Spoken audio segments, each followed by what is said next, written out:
guys. The next topic I want to get into is really, Steam Deck. It's out now. But really what I want to get into is it really a catalyst for more portable gaming devices? And will Steam Deck usher in a new era of portable gaming? And I say that really tongue-in-cheek if I'm being honest, yeah. Now, we know Steam Deck has been reasonably successful, but I have really no official sales numbers, at this time.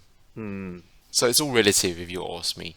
Yeah. But I will say, again, is it worth it? Who needs it, and is it truly portable? Because when you see that Steam Deck, it ain't no small device. It looks bigger than the actual Nintendo Switch. You should see it next to a Switch. It's quite funny. There's a lot of videos on YouTube that have it. I think there was one YouTuber that was saying that they got ridiculed for their Steam Deck in comparison to the Switch. The Switch is, it's not small. No, that Switch is. That's what I mean. The Steam Deck is a monster in comparison. I haven't seen this actually. Yeah, it's significantly bigger. I mean, I never considered a kind of Nintendo Switch something that you put in the back of your pocket, right? But then you look at the Steam Deck and you think to yourself, okay, that's not a coffee table device. That is the coffee table. It's ridiculous because the Switch is quite wide. Yeah, and it's trim. It's trim in comparison, right? Because the Steam Deck is one of those. It's quite chunky. It's quite thick as well. So, yeah, I think they've been trying to be quite, ergonomic with the kind of grips and all of that sort of stuff. So it does look comfortable to hold. Yeah. So there's no doubt it's a good device. It's just that the definition of portable, it depends whatever your taste is, right? If one of us is walking around with a man bag, brilliant, it's definitely portable. but if we're not, I've got someone's put this image of it next to a banana. Banana looks small. Ridiculous, right? Ridiculous. Wow. But one of the things I was thinking about really is that, based off this, I mean, obviously, you have to think that Microsoft, Xbox, and Sony and PlayStation they're watching this with interest, right? And it's a shame that we don't have genuine sales figures because I'm sure they're watching that with even more interest. Yeah. Would this encourage any of these two companies to produce handhelds of their own? Obviously, Nintendo don't need to worry. They've got the handheld market for consoles sewn up. Yeah. Would Xbox and PlayStation consider it? I'm going to say Xbox. No, Sony. Sony was always a possibility, and I think they've still got a potential, really, if they really wanted to. But it is like, do they want to focus on their platform and pushing, Sony on Windows and using Steam the Steam Deck to kind of surface that, or do they really want to push their own device, which is proprietary PlayStation in some way? Yeah, I think Sony have always been that way, where they're been more of they're obviously more of a hardware company. Yeah, that's for sure. That's why I think they've got an opportunity to do it, but Microsoft I don't think has. I think they're all done with it, to be honest. I think with COVID struggling to get consoles out, particularly Sony who've been stung by having so many different products, I just don't think they'll go there. Microsoft as well, given the fact that with the Xbox, they're more concerned about Game Pass and getting as many platforms. Adding more hardware, I don't think makes sense. Or maybe it does. Maybe it does. I mean, they're coming out with a streaming stick, aren't they? Soon. Coming out of the year, they're saying. But that's really just anchored on their service. Yeah. I don't think that's nothing. It's about the hardware at all. I think it's just that we want to let you access our service in more ways. Yeah, I think the thing is at the moment we're in this really, really strange place where I think we're kind of moving into a post-COVID world, and people are starting to move around again. But with the Russia-Ukraine stuff, that's kind of and recessions looming. Will that trajectory continue where people continue to travel? Will they be wanting to be spending more on these portable things? Not quite sure. Because I think if I look back to myself, the only reason why I don't have a Switch is because I'm not actually traveling. If I was traveling, I probably would have had a Switch a long time ago. And same with Steam Deck. Steam Deck is an obvious thing that I would love to be using whilst I'm traveling. I just wonder if these devices, it's more about portability around your kind of abode. You'll flat your house otherwise, rather than on a train or plane or whatnot.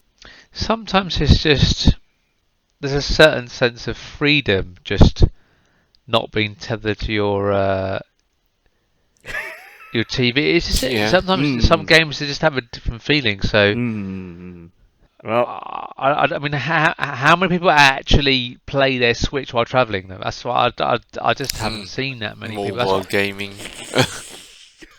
You add it. Yeah, I mean, I bought mine in the specific grey colour, my Switch, thinking that I don't want to look like a fool on the train with the bright red and blue. But then, as soon as I stopped using it, I mean, I tried the train a few times, right? And as soon as I stopped even wanting to use for that use case, I wish I bought the coloured one. You won't use it on the train. It's more like if you go somewhere, you've just got it with you, or you drive around your car, you parked up somewhere, played a few games, or you take your kids to a class or something. I think it's more for that sort of type of thing. Did I ever tell you guys I had a colleague a long time back, but he hacked a Switch. He had to put like an extra power unit and batteries and other things onto it, and but he basically hacked it from its mobile format to work on a 1080p screen. So he's traveling with this kind of like Switch inside a box, which then was kind of enhanced so that it could run on a 1080p screen. So he was basically playing. It was almost like a laptop then by that point. It was like a big box with then a 1080p screen, and it being able to run off a battery. So effectively docked it. Yeah, he kind of essentially created its own dock to run out 1080p. Yeah, that's interesting. Quite a lot of work, but he made it work. And again, I ask you, was it worth it? Well, I mean, I guess it worked. It was fine for him for his commute. So he used it on his commute, whenever he was coming into work. So he actually enjoyed it. So interesting. But going back to, I don't, I'm not sure. I mean, you're right about Xbox. I think they're just too focused on the service. I mean, if anything, it's like if they could guarantee that there'll be millions of subscribers by introducing, a portable Xbox, then they would do it. But I think they know that there's no guarantee of that. And PlayStation, Sony, I think you're right. They're kind of done with it, aren't they? Really. COVID, I think, has killed a lot of products that were in the pipeline. Because of the manufacturing challenges. So and then some of the windows for when they were going to come out get closed because they already had another product to take over it. So I think there will be a lot of products, and I just can't see them.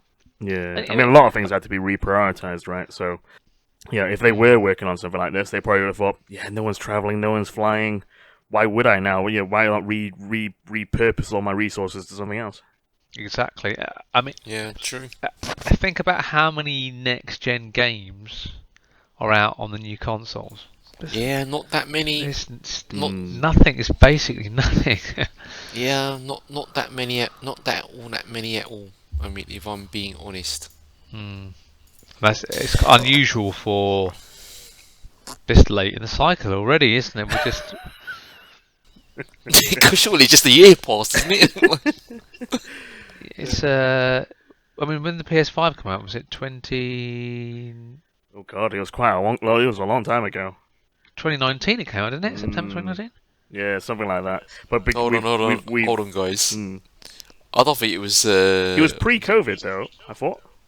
And COVID-19. Oh, you're right. It was COVID. It was literally November or something. It was Christmas. Yeah. December 2019. Yeah, that's what I mean. So uh it'll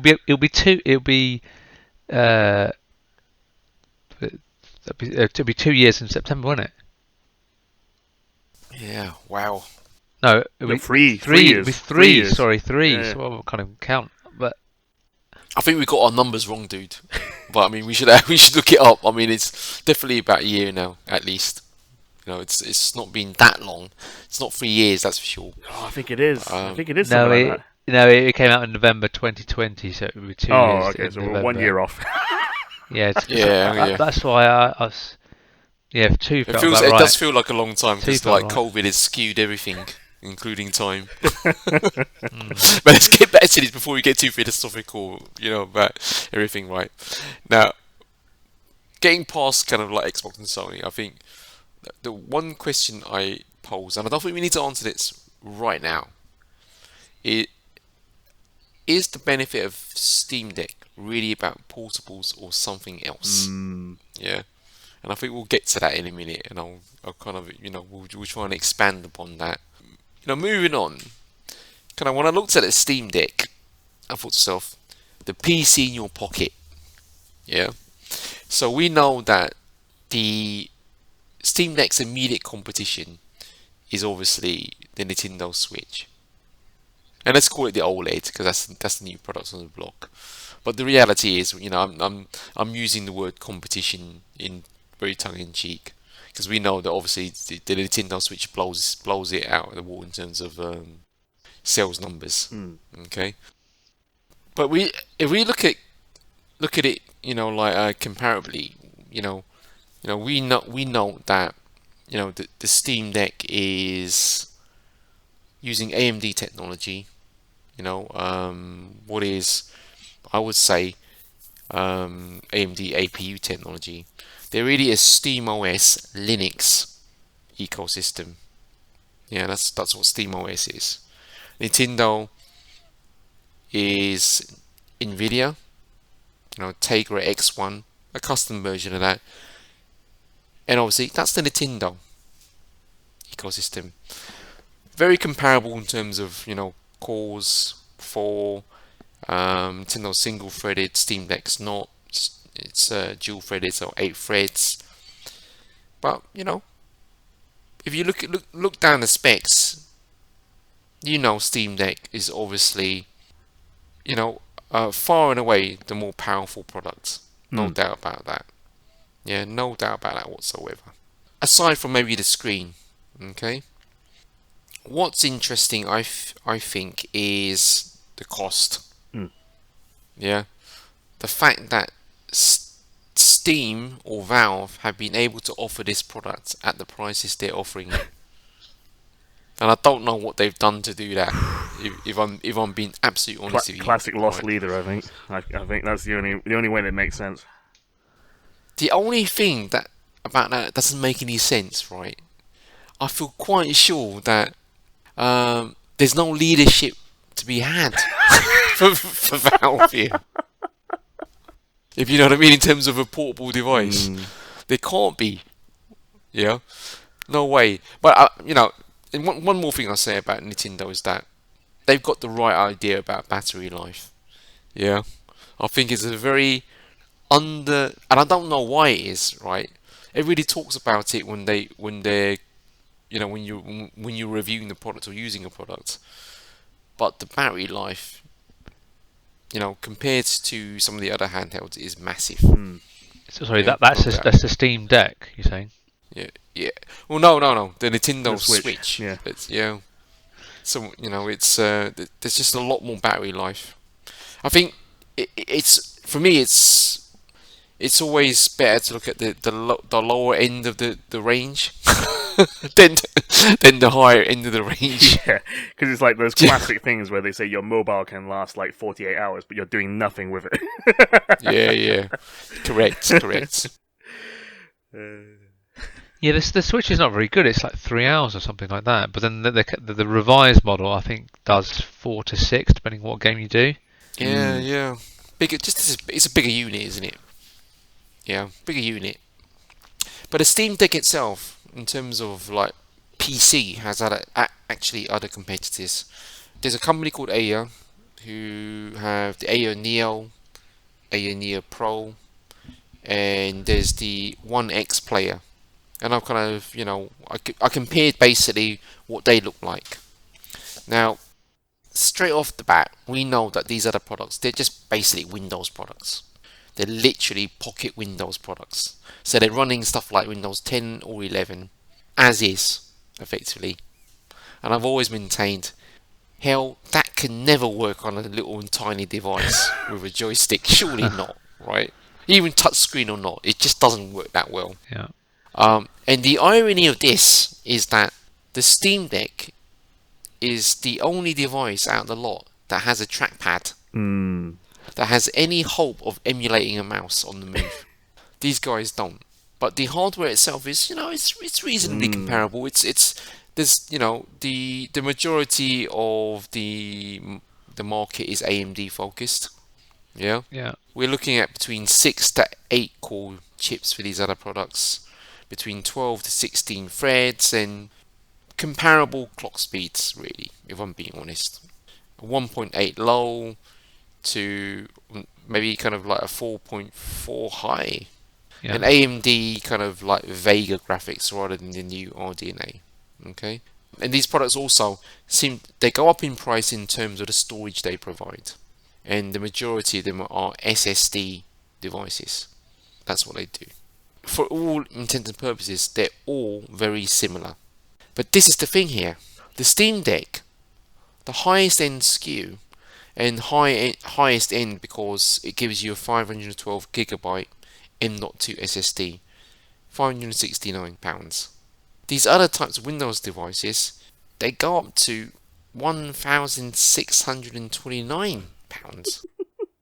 And I might add, these devices, in terms of pure CPU and GPU power, are run below the Steam Deck. Yep. It's a good price to Steam Deck, isn't it, for what it is? But that's very that good. is insane. It's feature rich as well. There's just so much stuff on there, and that's why I think it's a lost leader. I think unless Gabe Newell managed to get some really good deals with AMD and everyone else, So he the must thing- be making a loss per console. So the way I see it is they've built a platform now, haven't they? Mm. Designing all of the components is very expensive, right? Over time, and they'll keep the design the same, won't they? They'll just keep replacing the chips every couple of years. I mean, Absolutely. yeah, I mean, Valve probably have a bit more buying power than some of these other small companies who are producing these portable PCs. But yeah, it's a sight to behold. And whilst I'm saying it's kind of AMD dominated in terms of the pocket PCs, there are some Intel variants who seem to basically really kind of utilize Tiger Lake chips, which is a generation or two down, but those were widely considered to be really good kind of like laptop mobile chips. Yeah. But again, doesn't affect the price. They're still vastly more expensive than the Steam Deck. So how does the market look actually? I mean, really, in general, all these devices seem to have vibration and rumble. The One X player GDP Win offer Intel parts, but the market is definitely primarily kind of AMD based. The GPD Win products have a very different kind of form factor. Yeah, they're kind of like they have a little kind of built-in keyboard, so they're like almost kind of a gaming watch laptop, if you know what I mean. Yeah. And most units will offer you a dock, so you can use them as a standard kind of like PC. Some even offer you an external GPU option. But the negative side of things here is that the high-end versions of these handhelds are actually approaching laptop prices. So what do you do? What do you choose here? You choose the laptop, or do you choose this little gaming device? And these gaming devices aren't that small in comparison. Yeah. Not at all. Yeah, I think it's a difficult one.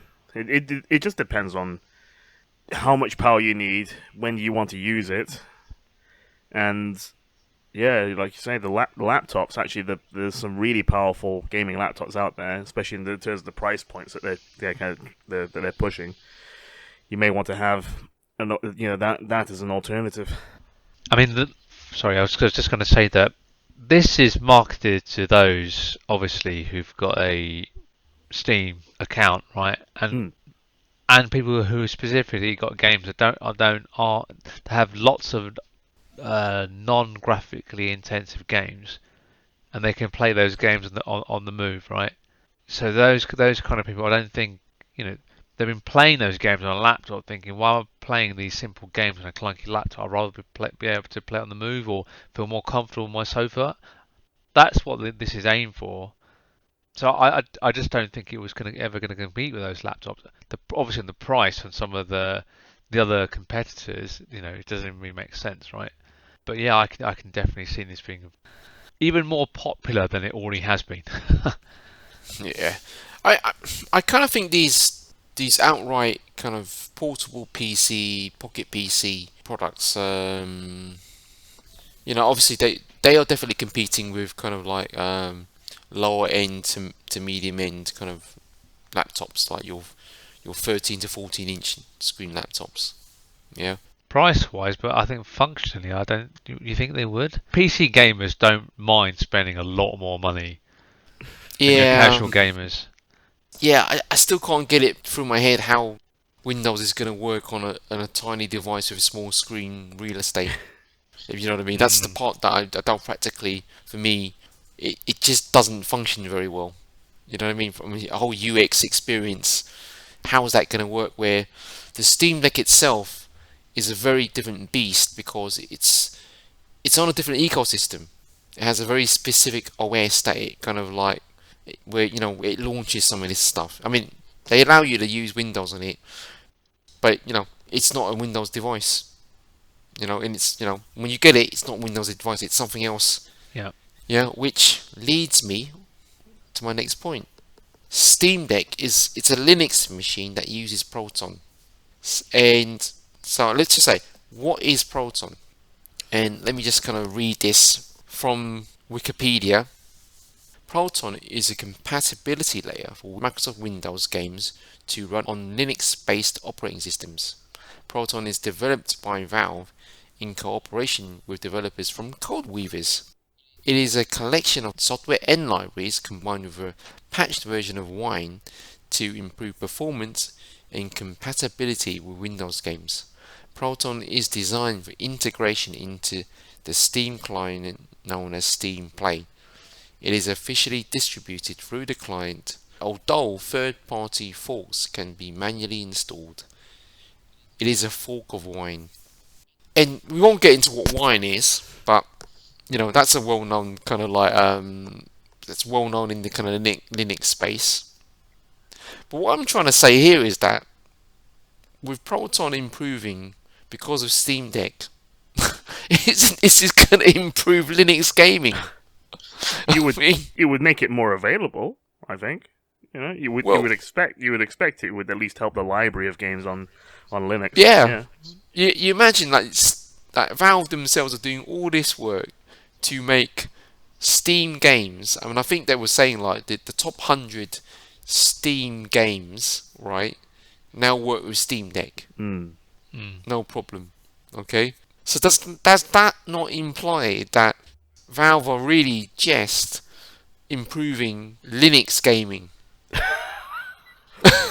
So what? That's a hidden veiled attack at Microsoft. I'm just saying that the facts speak for themselves. First of all, you are a SteamOS Linux ecosystem. Second of all, the technical layer you're using to run these games, Proton, is a Linux technical layer, and you're basically making the games work with it. And does that mean ultimately at some point down the line when they've kind of gone through this exercise, there actually might even be a Steam console? Yeah, but maybe this is also just the fact that you don't have to worry about Windows licensing as a result. So just to keep the cost down, because a lot, same with laptops, there is a Windows 10, Windows 7 license associated with every single purchase, normally anyway. Yeah. Yeah. But I suspect that, dealing with the Windows license, which is basically a sum of money, right, is just basically far simpler than trying to basically Work around get it. games working with this thing. If you know what I mean. This to me feels like a bigger endeavor, but yet they're going down this route. You know what I mean? Yeah. Because we know that Steam Deck can work with Windows. We know that, right? But yet, there Valve are continuing with their little journey with Proton and, what is Linux. So I do wonder about that. I do wonder, I